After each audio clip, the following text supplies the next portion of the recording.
Muy buenas YouTube, ¿cómo están? Soy Lucas Baini, esto es Cámara en Mano y vamos a hablar de cómo What If entró en una crisis de identidad con su tercera temporada y sobre todo con su final. Esta es como una segunda parte del análisis, ya que la semana pasada hablamos de la primera mitad de esta temporada en donde hablaba sobre cómo What If terminó siendo un experimento fallido, con esta búsqueda de presentar personajes en cada uno de sus capítulos para después unirlos en una aventura multiversal en la cual se enfrentan a una gran amenaza. Esa mezcla entre una serie más tradicional y una serie antológica hizo que al principio What If tenga un argumento para engancharte capítulo a capítulo mientras te presentaba y desarrollaba diferentes conceptos que podían apuntar a algo mucho más íntimo y emotivo o invitarte a una montaña rusa de chistes, humor y secuencias de acción sin demasiadas ambiciones. Me parece que la primera temporada tenía muy buen balance de estas historias. Obviamente What If piqueó y llegó a su punto más alto en el capítulo 4 de Doctor Strange, en donde no solo el concepto estaba muy bien presentado, sino que también el desarrollo era hermoso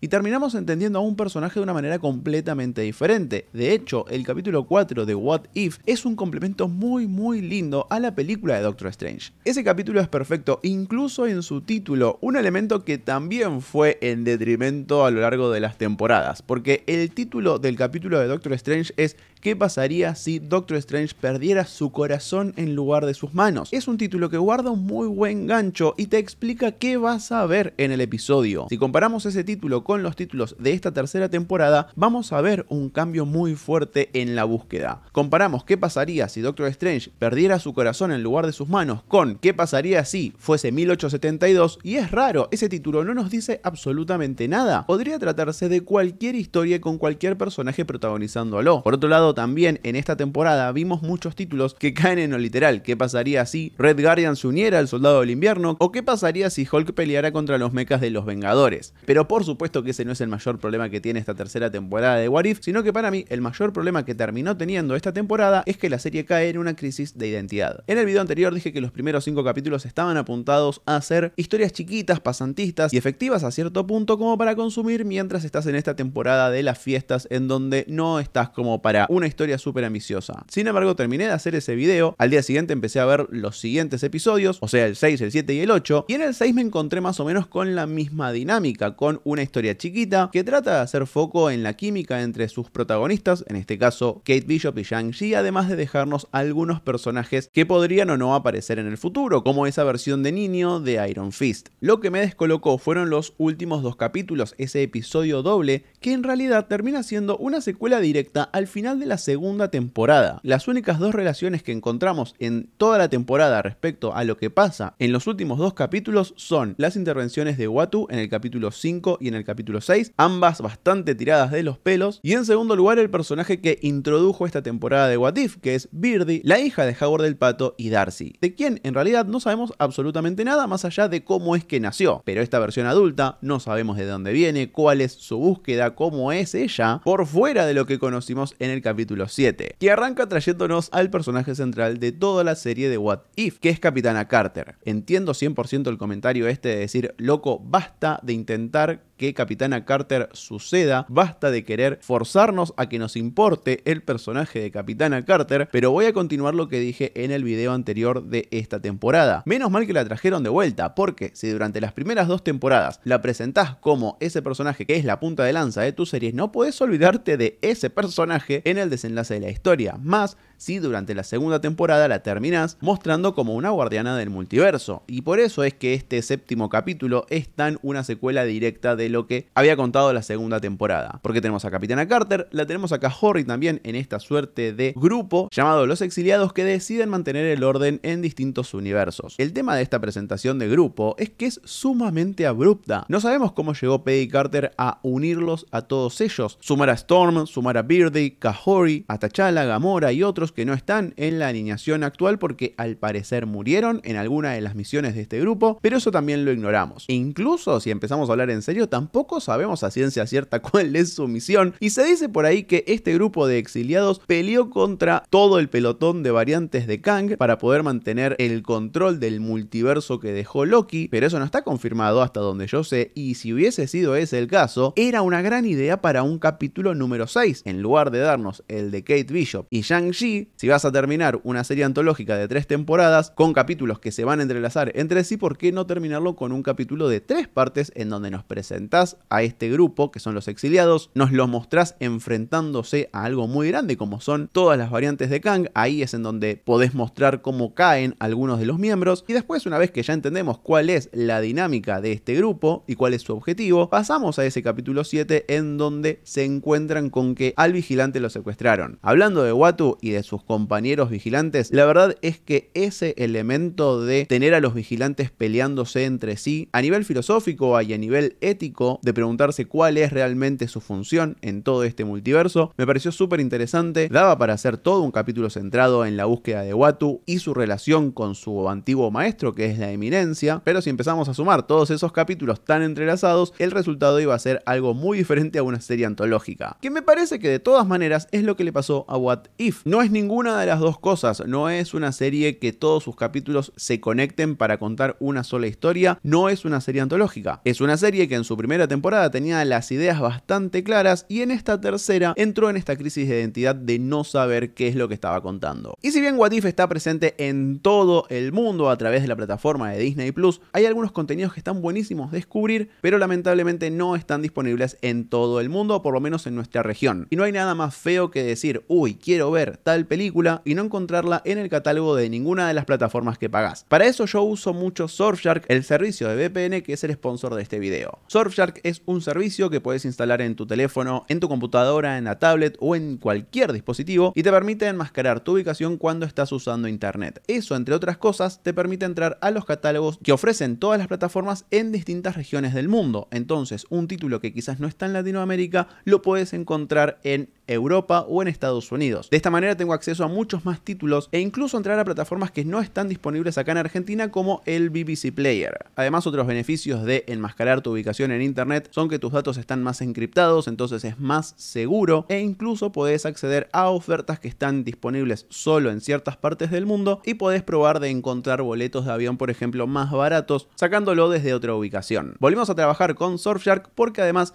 nos dieron una oferta exclusiva para todos los seguidores de Cámara en Mano, a la que pueden acceder acá mismo haciendo clic en el link que dejo en la descripción, y eso incluye la posibilidad de probar el servicio durante 30 días y si te diste cuenta que no lo usás demasiado, podés pedir el reembolso. Entonces guárdense este link para cuando lo necesiten y muchas gracias Surfshark por acompañar a este video. Por supuesto que en estos últimos 3 capítulos hay grandes momentos, incluso en el de 1872 de los Cowboys, en donde tenés un villano súper interesante con la voz de Walton Goggins. Siempre es bueno escuchar a Hailee Steinfeld, sobre todo si tenemos un regreso de Kate Bishop por fin, y eso también es un lastre que tuvo que soportar la serie. Si vemos el catálogo de capítulos, muchos están centrados en personajes de la fase 4 y fase 5 que fueron presentados, pero que no están tan afianzados como si lo fueron los personajes de la fase 1, 2 y 3. Y si bien eso puede ser positivo, ya que te haces cargo y dejas de ordeñar la misma vaca de personajes, expone un poco los problemas que tuvo What If respecto al estreno de otras películas y otras series de Marvel Studios. En el plan original, Ironheart, por ejemplo, la serie protagonizada por Riri Williams, iba a estar ya estrenada para cuando se estrene la tercera temporada de What If. Entonces, tener un capítulo protagonizado por una variante de Riri Williams iba a tener otro efecto, porque ya conocíamos un poco más a la Riri original. El único punto de anclaje que tenemos de Riri es su participación en Wakanda Forever, en donde pudo haber tenido una linda presentación, pero es un personaje terciario y muy alejada del punto central de lo que contaba esa película. En un punto te sucede lo mismo con Shang-Chi y Kate Bishop. Son personajes que tuvieron una aparición y puede haber gente que tenga una gran relación con ellos, pero no los conocés tanto como para sentir a estas variantes algo tan diferente. Y respecto a ese final en 2 partes, hay que decir que a pesar de todas las cosas que obvia, el inicio del capítulo 7 es efectivo. Te da ganas de ver qué está pasando con este grupo y qué puede llegar a pasar, más allá de hacer demasiadas salvedades para entender de qué va. Y en este capítulo también me pareció interesante la idea de volver a traer a la discusión a Ultron Infinito y a Doctor Strange Supremo, que de repente se convirtió en un universo vivo en sí mismo, pero lo loco es que esos regresos terminan poniendo en falta a toda la primera mitad de la temporada, porque la serie misma te está diciendo diciendo que todo lo que viste era solamente un pasatiempo hasta que llegábamos a la parte que importaba realmente. Lo que más me gustó del final de What If es el momento en el capítulo 8 en donde se dedican 12 o 13 minutos seguidos de una batalla brutal muy al estilo Dragon Ball, en donde no se guardan nada. De vuelta, hay que hacer bastantes salvedades a la hora de preguntarnos cómo llegamos a esa pelea, cuáles son los poderes de los vigilantes y qué tan justificado está que todas las integrantes de las exiliadas terminen consiguiendo esos poderes a partir del juramento, pero el resultado es buenísimo con muy buenos momentos en todos estos 12 minutos de batalla. Visualmente Kahori siempre es interesante y ese momento en donde se lleva a uno de los vigilantes y lo hace atravesar todo este anillo de asteroides es buenísimo, al igual que cuando ella se convierte en ese ser gigante en el mismo registro de la pelea entre Agatha y el Celestial en el segundo capítulo. El momento del ejecutor golpeando a Birdie y Storm sin ningún tipo de pudor, revoleándolas para todos lados y donde sentimos que cada golpe duele. Y lo mismo pasa cuando interviene Capitana Carter, ese momento en donde lo agarra de la mandíbula y lo empieza a revolear para todos lados es muy épico, junto a la pelea de la eminencia con Uatu, que se sintió como la pelea entre Neo y el agente Smith en Matrix o incluso un duelo entre Goku y Vegeta. Toda esa secuencia fue un logro absoluto de animación y también desde el lado de presentar la acción. Creo que también en estos 3 capítulos se acordaron de la posibilidad de poner detallitos, guiños, referencias o easter eggs, si les quieren decir, que claramente no pueden ser el sustento de la narrativa, pero sumarlos puede aportar algo divertido, desde el metegol lleno de figuras de X-Men, Cuatro Fantásticos, Avengers y personajes que nunca aparecieron como Beta Ray y Bill, hasta el momento en que los 3 vigilantes se convierten en una suerte de Living Tribunal y atacan a todo el grupo mientras eliminan a todas sus variantes y vamos viendo por ejemplo a Kahori en modo apocalipsis como un miembro de los X-Men o a Birdie como Capitán América, y en el final de todo cuando vemos esas variantes que nunca pudimos explorar, son lindas oportunidades para agregar detallitos más allá del efecto contrario que pudo haber tenido esa última escena en donde Uatu con sus nuevas compañeras vigilantes empiezan a espiar el multiverso y tenemos versiones tremendas de personajes como Maestro, o sea ese Hulk anciano convertido en hechicero supremo, el Spider-Man de 6 brazos, Riri Williams en modo Punisher, Ghost Rider en modo Samurai, Thanos como el Arma X. Son diseños muy atractivos que te hacen pensar, por supuesto, che, ¿por qué no contaron historias con estos personajes?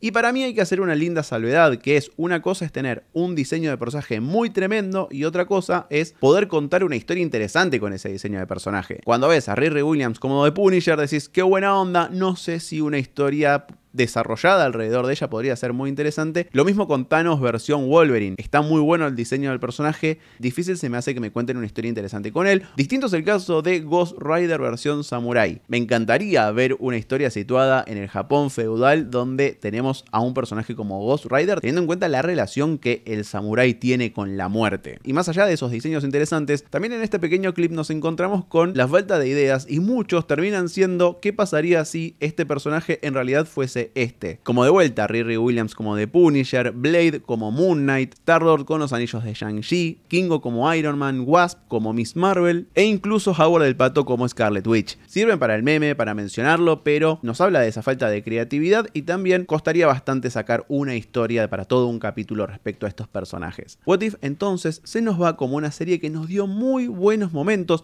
más allá del capítulo perfecto que es el de Doctor Strange. También tuvimos muy buenos episodios, tanto individuales, como por ejemplo el de Kahori de la segunda temporada, el de Killmonger rescatando a Tony Stark en la primera, o el centrado en el Mandarín y Hera en la segunda temporada, en donde encontraron contar una historia con villanos, verlos desde otra perspectiva, y también la idea de juntar a distintos personajes presentados en esos capítulos para enfrentarse a un mal en común, funcionó en algunas ocasiones, como lo es el final de temporada de la primera, donde teníamos esa pelea contra Ultron Infinito, otro de los grandes personajes que introdujo What If. Al mismo tiempo es muy difícil sacarse esa sensación de que What If termina casi como fundiéndose a negro a partir de una idea que, si se hubiese arriesgado un poco más, podría haber durado durante temporadas y temporadas, poniendo la vara cada vez más arriba respecto a los escenarios que nos presentaba. Me cuentan ustedes qué sintieron con What If. Gracias por llegar a esta parte del video. No se olviden del link que dejo acá abajo en la descripción sobre Surfshark y nos vemos en el próximo si ustedes quieren.